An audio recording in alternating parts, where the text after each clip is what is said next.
Hello दोस्तों, कैसे हो आप सब? आई होप कि आप लोग बहुत अच्छे होंगे। दोस्तों, आज की वीडियो में हम सीखने वाले ये जो पोटेंशियोमीटर होता है यानी कि वेरिएबल रजिस्टर इसको बोलते हैं। इसका एक दूसरा नाम वेरिएबल रजिस्टर भी है।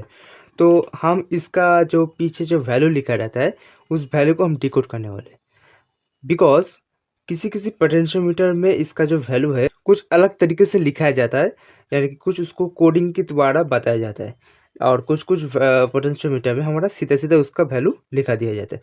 जैसे आपने ये बड़े वाले जो पोटेंशियोमीटर देखे हैं होंगे, इसमें सीधा सीधा हमारा बता दिया जाता है कि ये कितने वैल्यू का होता है। ये 27 के का है या 50 के का है या 100 के का है या 600 के का है। तो इसमें साफ साफ इसमें लिखा दिया जाता है। जैसे यहाँ पर आप देख रहे हो, यहाँ पर ये 27 के का है, ये यहाँ पर बता दिया गया। और ये हमारा ये रेगुलेटर का है, ये 600 के का है। ये हमारा बता दिया, साफ साफ इसमें लिखा दिया गया। लेकिन समस्या ये होता है कि जब हमारा जो छोटे-मोटे पोटेंशियोमीटर होते हैं, ये ज़्यादातर डीवीडी होम थिएटर में लगे हुए रहते हैं। ये जो पोटेंशियोमीटर है, इसमें कोई नट वगैरह लगाने की जगह नहीं होती। ये सीधा-सीधा हमारा सर्किट के साथ लगा होता है, यानी कि सोल्डरिंग किया होता है। तो इसमें समस्या क्या आता है कि इसमें एक कोडिंग के द्वारा इसका जो वैल्यू है वो बताया जाता है। जैसे कि आप यहाँ पर देख रहे हो B104 के करके बताया गया है। और इसमें आप देख रहे हो, इसमें भी B104 बताया गया है। और ये भी शायद ये 503 बताया गया है। लेकिन इसमें आप देखेंगे तो यहाँ पर देखिए 100 के का बता देगा, B100 के ऐसे यहाँ पर बताया गया है। तो आप इससे तब इसको समझ जाओगे कि ये 100 के का पोटेंशियोमीटर है। साफ-साफ इसको उसी जगह पर आप इसको इस्तेमाल कर सकते हो। लेकिन आप इसको कैसे समझ पाएँगे, इसको कैसे पढ़ पाएँगे कि ये कितने वैल्यू का है, हम इसको कहाँ यूज़ करेंगे। तो उसके ऊपर ही आज की वीडियो होने वाला है। तो चलिए वीडियो को फटाफट स्टार्ट कर लेते हैं। तो दोस्तों, यहाँ पर एग्जाम्पल के तौर पर मैंने कुछ ही पोटेंशियोमीटर यहाँ पर लिया है। इसके माध्यम से आई होप कि आप लोग समझ जाओगे कि ये का इसका जो कोडिंग है इसको आप कैसे डिकोड कर पाएंगे। तो देखिए, ये जो बड़े वाला पोटेंशियोमीटर होता है इसको हम साइड में रख देते हैं, क्योंकि ये हमारा कोई काम का नहीं है। इसका हम कोडिंग समझते हैं, यानी कि इसमें जो वैल्यू है ये बता दिया ऑलरेडी जाता है। लेकिन हमारी जो समस्या आती है, ये छोटे वाले पोटेंशियोमीटर यूज़ करने के समय हमें बहुत परेशानी झेलना पड़ता है। तो ये वीडियो के एंड तक देखिए। आई होप आप इस ये जो परेशानी है इससे आप छुटकारा मिल जाएगा। तो देखिए, सीधा सीधा मैं यहाँ पर बताऊँगा। आपने रजिस्टर का कलर कोडिंग तो किया होगा शायद। अगर नहीं किया तो मेरे इस चैनल पे वीडियो है, आप वॉच कर लीजिए। आई होप आप उसमें अच्छी तरह से सीख जाओगे कि रजिस्टर का कोडिंग कैसे किया जाता है। मैं डिस्क्रिप्शन में आई बटन में लिंक देने की कोशिश करूँगा। तो अगर वो सीखा है आपने तो इसका जो कोडिंग है आप कर पाएंगे। तो कुछ कुछ लोगों ने गेस कर लिया होगा कैसे इसका कोडिंग होता है। यानी कि रजिस्टर की कोडिंग जैसे होता है वैसे ही इसमें भी कोडिंग है। तो कैसे हो रहा है देखिए। इसमें एग्जाम्पल के तौर पर मैं ये उठा लिया है, यहाँ पर लिखा हुआ है B104। तो मैं आपको थोड़ा सा खाते में आपको ड्रॉ करके दिखा दूँ तो आपको समझने भी आसानी होगा। सो दोस्तों, हम यहाँ पर 104 वाला जो पोटेंशियोमीटर होता है उसको हम यहाँ पर लिख लेते हैं पहले। 104 यानी वहाँ पर लिखा हुआ है B104, ऐसा कुछ इस पोटेंशियोमीटर में लिखा हुआ है। ये पोटेंशियोमीटर 104 यहाँ पर शो कर रहा है। इसका हम डिकोडिंग जो है उसको डिकोडिंग करना है, हमें वो सीखना है। तो देखिए, इसका जो कोडिंग है, आपने रजिस्टर का कोडिंग किया है तो आपको ये समझ आ गया होगा कि इसका कोडिंग कैसे होता है। अगर आ गया है तो ये वीडियो आप छोड़ सकते हैं, आप पूरा समझ चुके होंगे। और जो नहीं समझे अभी तक, वो वीडियो के एंड तक देखिए। बहुत ही इंटरेस्टिंग चीज़ है, आपको बहुत हेल्प होगा आपके लिए।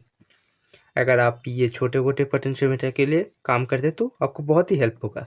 तो देखिए, ये B104 है। इसमें जो B है इसको आप छोड़ दीजिए, ये कोई काम का नहीं है। यहाँ पर आप ध्यान दीजिए 104 डिजिट के ऊपर। इसका जो वैल्यू है 104 बताया गया है। और दूसरे पोटेंशियोमीटर में इसका जो वैल्यू है वो अच्छी तरह से बता दिया गया है। जैसे हम समझ सकते हैं 50 के, 100 के, 600 के जैसे बता दिया गया, हम तो आसानी से समझ जाते हैं कि ये इतने वैल्यू का। लेकिन 104 वैल्यू क्या है? ये बहुत ही कन्फ्यूजन की चीज़ है, तो आपको कोई भी चिंता की ज़रूरत नहीं है, यहाँ पर आपको जानने को मिल जाएगा। तो देखिए, हमने जैसे रजिस्टर का कलर कोडिंग किया है। रजिस्टर भले ही 4 बैंड का हो या 5 बैंड का हो या 6 बैंड का हो, जैसे उसका कोडिंग किया है हम यहाँ पर 4 बैंड के जो कोडिंग होता है उसमें हम फोकस करेंगे, उसके हिसाब से इसका कोडिंग हो रहा है।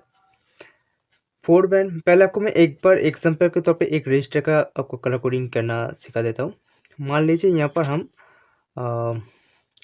100 ओम का एक रजिस्टर लेते।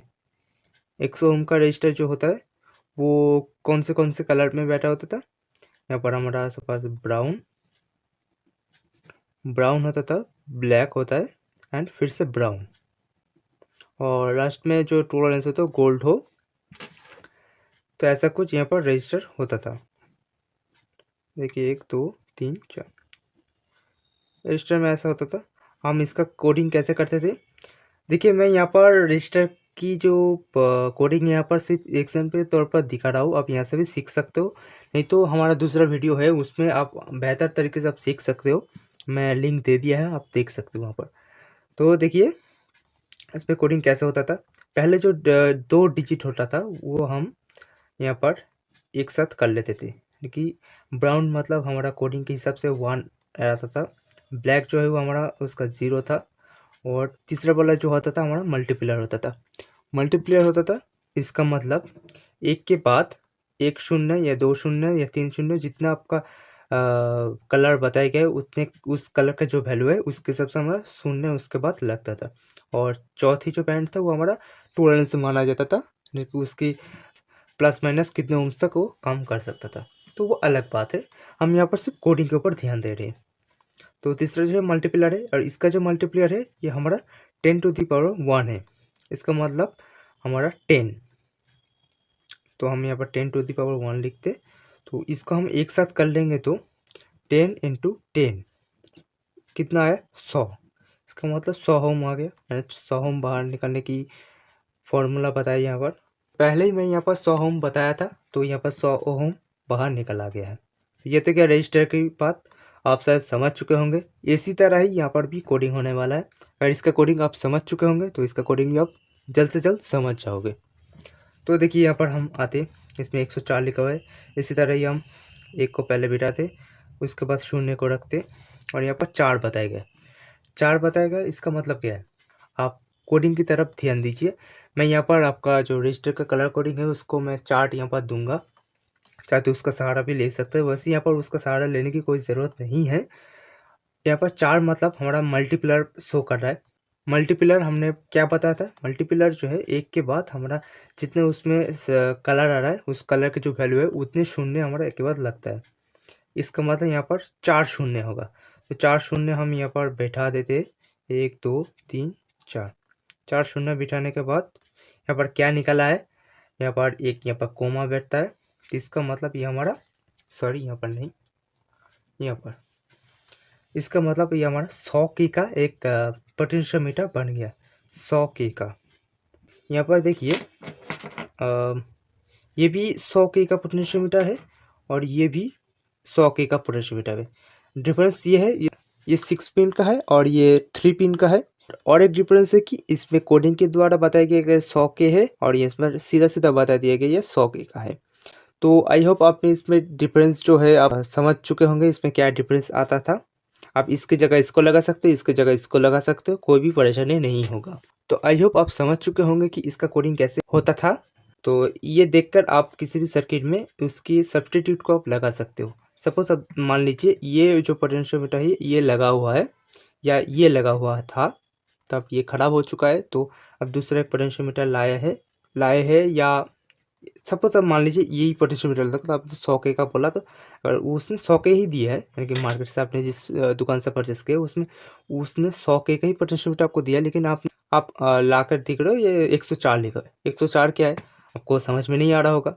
तो ये वीडियो देखने के बाद आपको कोई भी परेशानी नहीं होगा, मैं गारंटी देता हूँ। तो ये देखकर आप सर्किट में आराम से इसको लगा सकते हो, लगा कर चला सकते हो। तो मेरे द्वारा बताई गई जानकारी आपको कैसे लगी कमेंट में ज़रूर बताना, और वीडियो को पसंद है तो वीडियो को लाइक कर देना, और चैनल में नया तो चैनल को सब्सक्राइब करना, और पास में बेल आइकन कॉल में ज़रूर प्रेस कीजिएगा। तो चलिए मिलते हैं फिर एक नई वीडियो में नए टॉपिक के साथ, तब तक के लिए सुस्त रहिए, तंदुरुस्त रहिए। जय हिंद, वंदे मातरम।